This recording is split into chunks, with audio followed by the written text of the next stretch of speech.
के कोतमा में बड़ा हादसा होते होते टल गया। हम आपको बता दें कि सरस्वती शिशु उच्चतर माध्यमिक विद्यालय कोतमा की बस कोतमा के रिहायशी इलाके के एक मकान से जा टकराई। बस की स्पीड कम थी और बस जाकर के मकान के बाहरी हिस्से को क्षतिग्रस्त कर दी है। अगर वहां पे उस वक्त कोई बैठा होता या बस में बच्चे बैठे होते तो निश्चित ही एक बड़ा हादसा हो सकता था। ये घटना आज सुबह की है, जब स्कूल सरस्वती उच्चतर माध्यमिक विद्यालय की बस कोतमा की जो बस है वो जब बच्चों को लेने घर से निकल रही थी, उसी वक्त अचानक से बस का एयर पाइप फटने की वजह से ब्रेक नहीं लगा और वह बस जो है किसी बीच बाजार के उसमें जाकर डिसबैलेंस होकर के एक मकान से जा टकराई। चालक वहां से अपने जो है कि चालक जो है वो घटना स्थल से फरार हो गया है।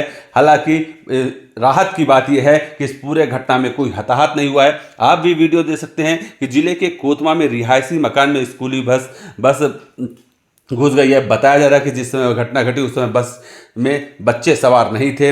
बच्चों को इस विद्यालय से लेने जा रही थी बस। फिलहाल इस घटना में घर के बाहर बैठे एक व्यक्ति ने जान बचाई।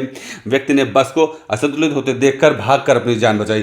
कोतमा थाने की घटना है। स्थानीय लोगों को लेकर इस बात को लेकर के भारी आक्रोश है कि जितने भी स्कूल संचालक हैं वो अपनी बसों का मेंटेनेंस नहीं रखते हैं और इसी की वजह से इस तरह के हादसे होते हैं। कोतमा के ही एक स्कूल गुड शेफर्ड स्कूल का ही एक बस था जो भालूमाड़ा में जाकर के एक बच्चे के ऊपर चढ़ जाती है, वो भी घर के अंदर घुस जाती है, जिस बच्चे में उसमें पैर टूट जाता है। उसके अलावा आए दिन देखा जाता है कि स्कूली वाहनों की चेकिंग होती है। मध्य प्रदेश सरकार कहें या सुरक्षित बस अभियान की सप्ताह चला रही है। कई बसों की चेकिंग हुई है और उन पर कार्रवाई भी हुई है। हालांकि पुलिस प्रशासन ये बताने की कोशिश कर रही है कि स्कूल बसों को देखा जा रहा है, लेकिन सुप्रीम कोर्ट के नियमों के अनुसार स्कूल बसों में बहुत सी ऐसी चीजें होती हैं जो आवश्यक चीजें हैं जो उसमें नहीं होता है। जैसे बसों पे जीपीएस नहीं लगा होता, बसों पे सीसीटीवी कैमरे नहीं लगे होते, बसों में फर्स्ट एड बॉक्स नहीं होता है।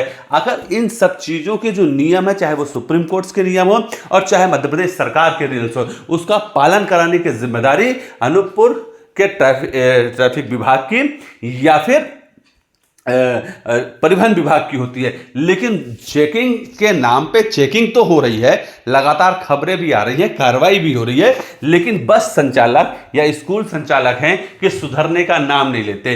एक दिन चेकिंग होती है, उसे वो दिखा जाता है, लेकिन वो व्यवस्थाएं स्थायी तौर पे नहीं चलती हैं। बसों का मेंटेनेंस सही नहीं होता है, उसमें ब्रेक सही नहीं लगते। कहते हैं हारन और ब्रेक छोड़ के बाकी सारी चीजें बजती रहती हैं।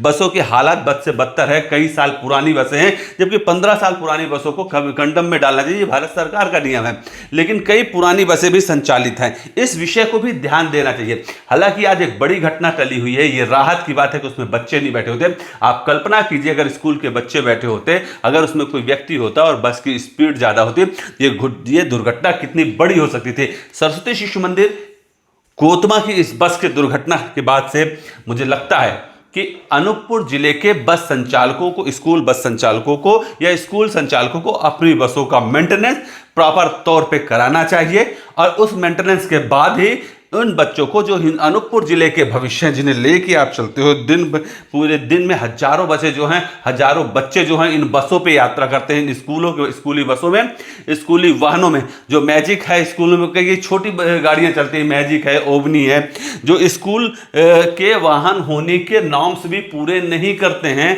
उन्हें भी संचालित किया जा रहा है। ऑटो में बच्चे ठूस ठूस के भरे जाते हैं। इस विषय को जरूर ध्यान देना चाहिए और ध्यान देने योग्य है। कभी भी कोई भी घटना जो है वह आपको आने वाले घटना के संकेत हो सकता है।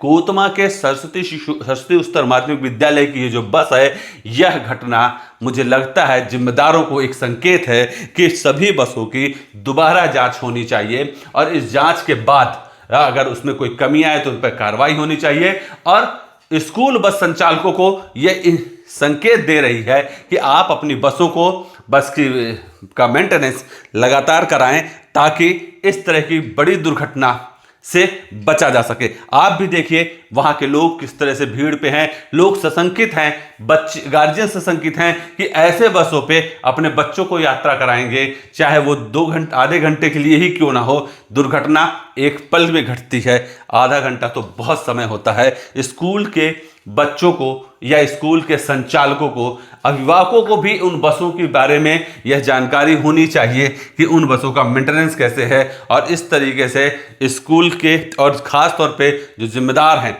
वो भी समय समय पर इन बसों को चेक करें। सिर्फ अभियान ही नहीं, साल भर चेक करें, जिससे व्यवस्था सुधारी जा सके।